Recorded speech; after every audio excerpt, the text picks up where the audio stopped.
So gaming is a very fun hobby to have, and while there's plenty of wonderful things about gaming, there's also some issues when it does come to gaming. And of course, I'd figured that I would potentially talk about my least favorite things when it comes to gaming. So, of course, I do want to make it known that this isn't going to be covering every bad thing about gaming. This is just covering a few things about gaming that I'm not the biggest fan of.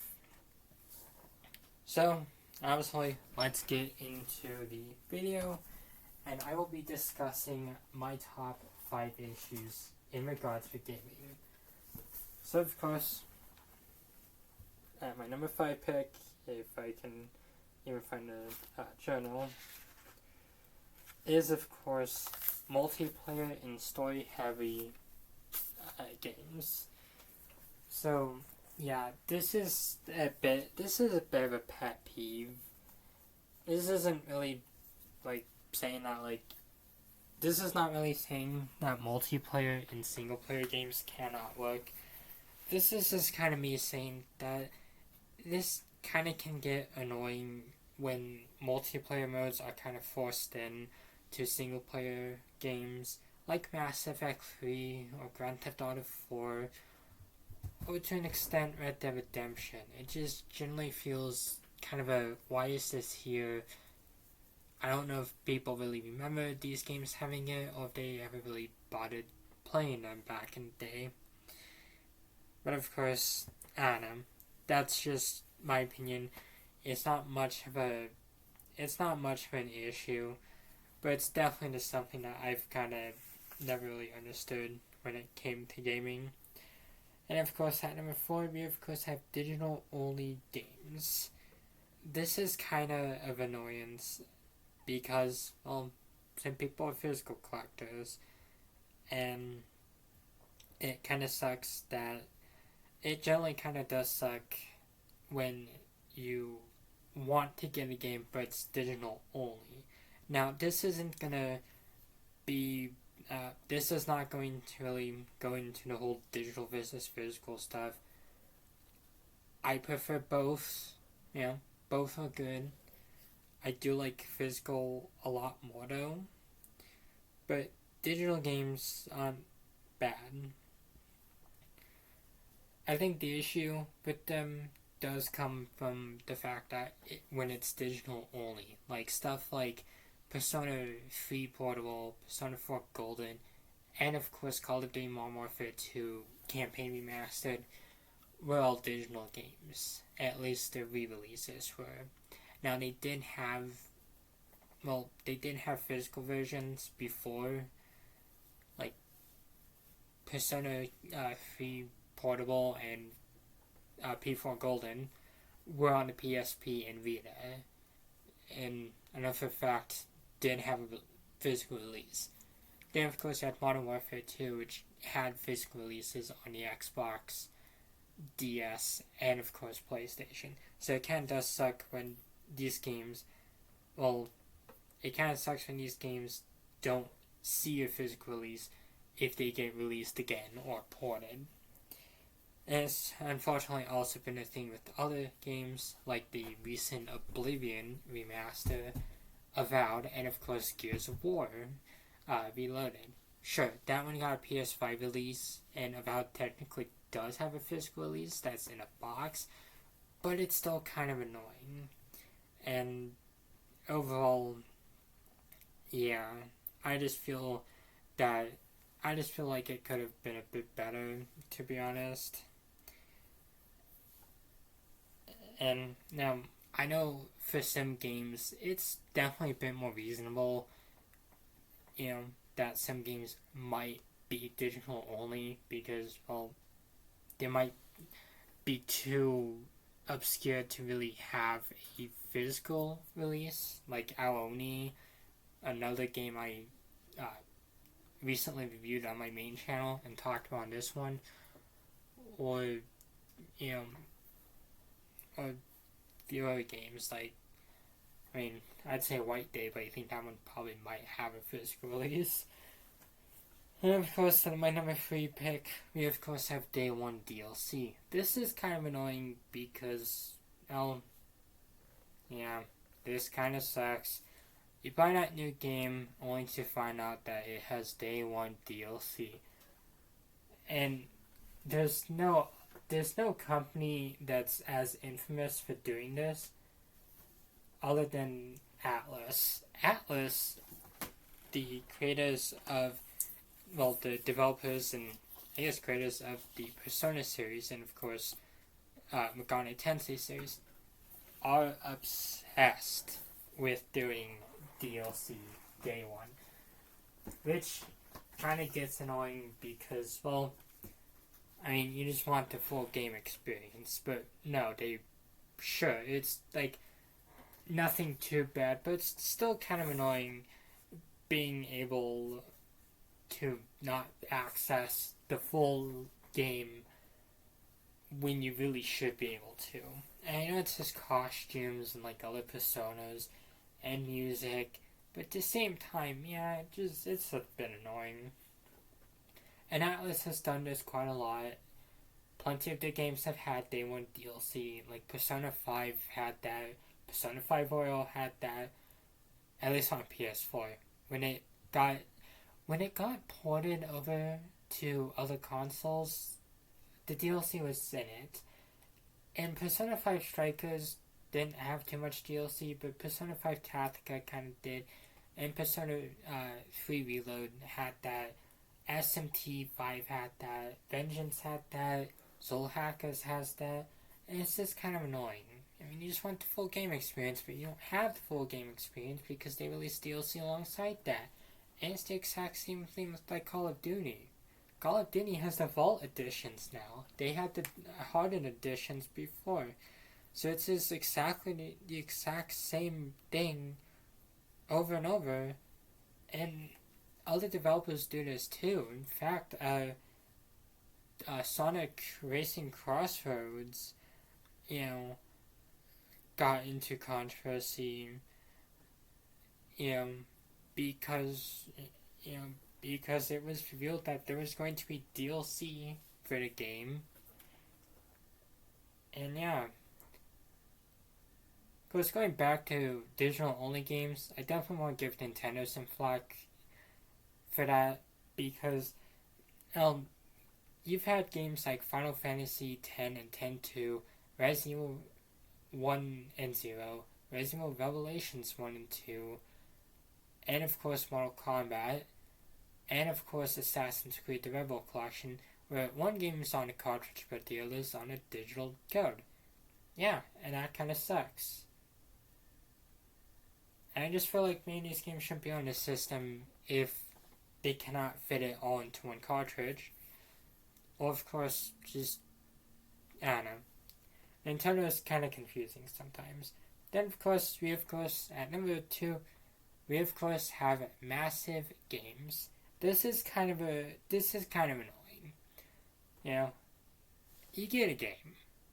You pop your game into your console, your game installs. Chances are the game's probably like maybe 30, 40 gigabytes. I'll take a few games, from my collection, and I'll read out the size for them. Got Tomb Raider, Rise of the Tomb Raider, and it's 25 gigabytes. Okay, not bad. 25 gigabytes for that is pretty good. God of War is 50 gigabytes. Then of course we have Resident Evil 7, which was 23 gigabytes. Resident Evil 6 at 18 gigabytes. 5 at 17. 4 at 30. And of course the Origins collection at 27.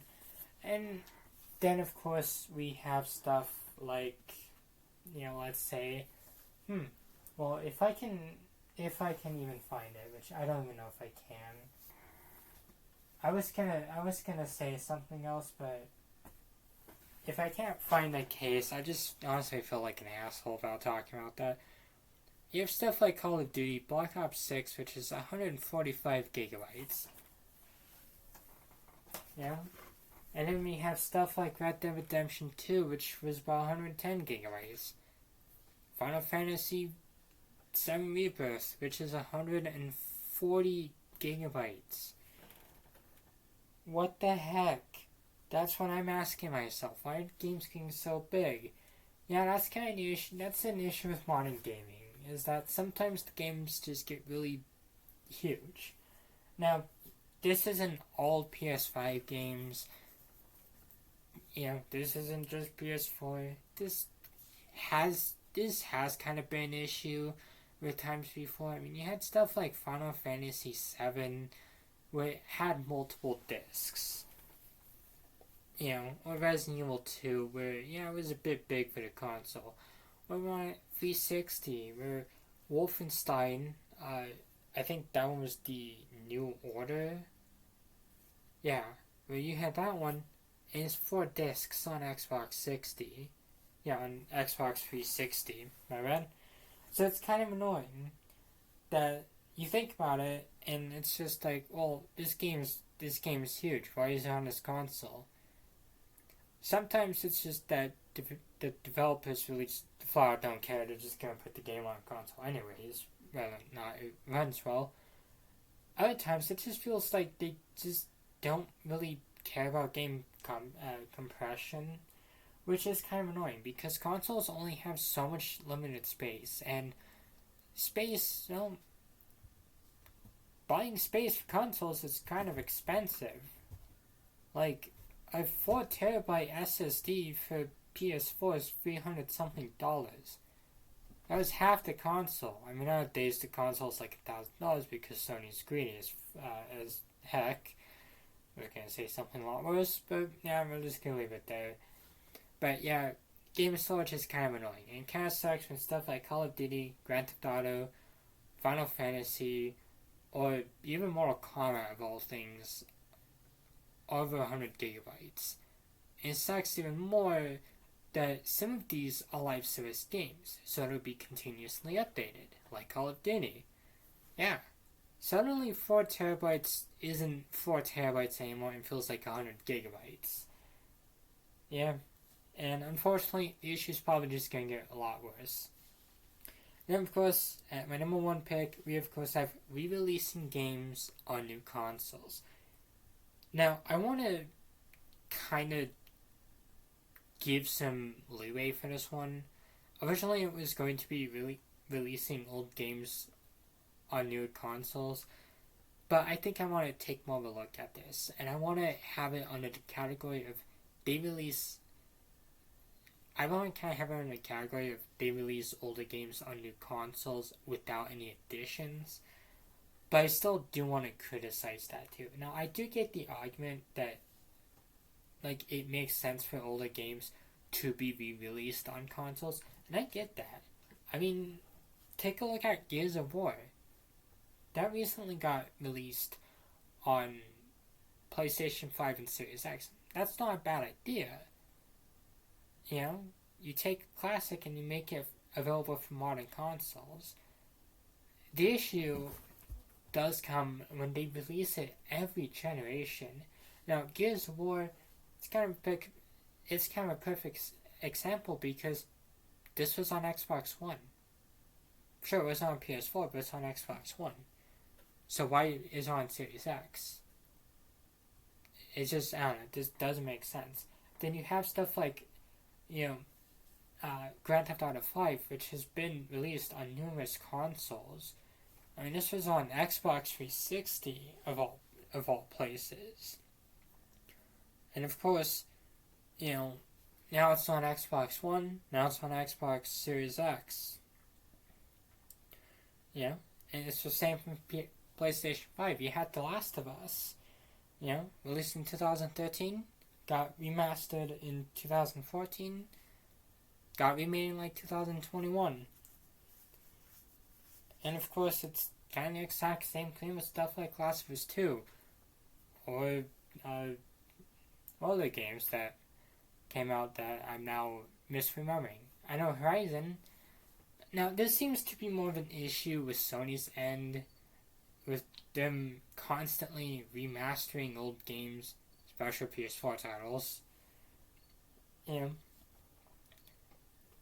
and sure, obviously there's the argument that, well, these games should be playable on these consoles because video games are kind of a different kind of technology, and so what could play them might not be around in a few years. And I do get that.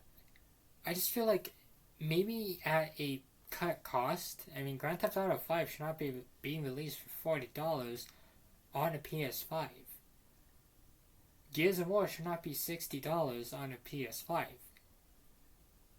You know, Last of Us shouldn't have been $70. Last of Us 2 shouldn't have been like 50 or so. You know, the whole main point of this is that, sure, games can and should be re-released if, you know, they're on older hardware.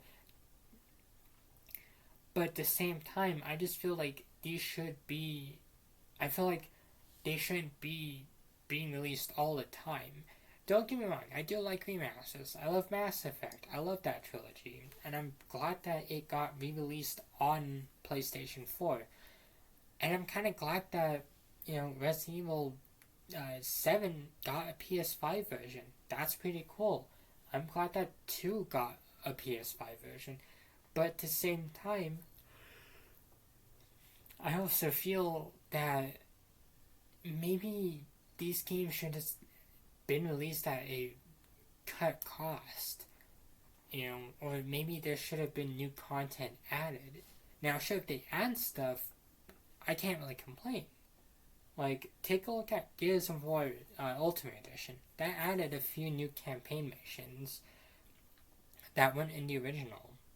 Last of Us, you know, well, I was a bit critical of it, did add a few new things with the PS4 version, and I think they added a few things with the PS5 version. Grand Theft Auto 5 on the PS4 added quite a lot to the main game through all the updates. Persona 5, when Persona 5 Royal came out, Royal added a completely new dungeon and tweaked various parts of the game. It made it a lot more accessible and interesting. So I don't mind that, but what I do mind is when they port other games over to modern consoles and don't really even add anything. Because stuff like Persona 5 and Grand Theft Auto 5 got ported over to modern consoles and don't really add much.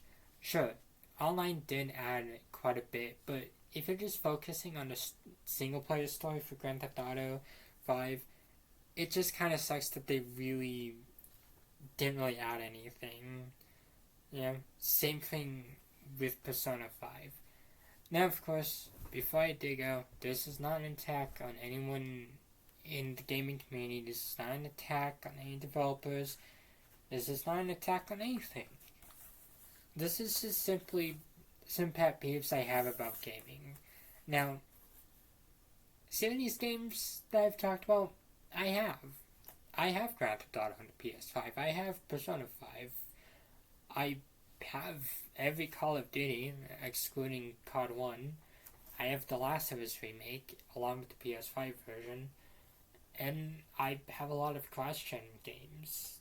And, sure. Can it make any of my points kind of not as strong? Yeah, it probably does.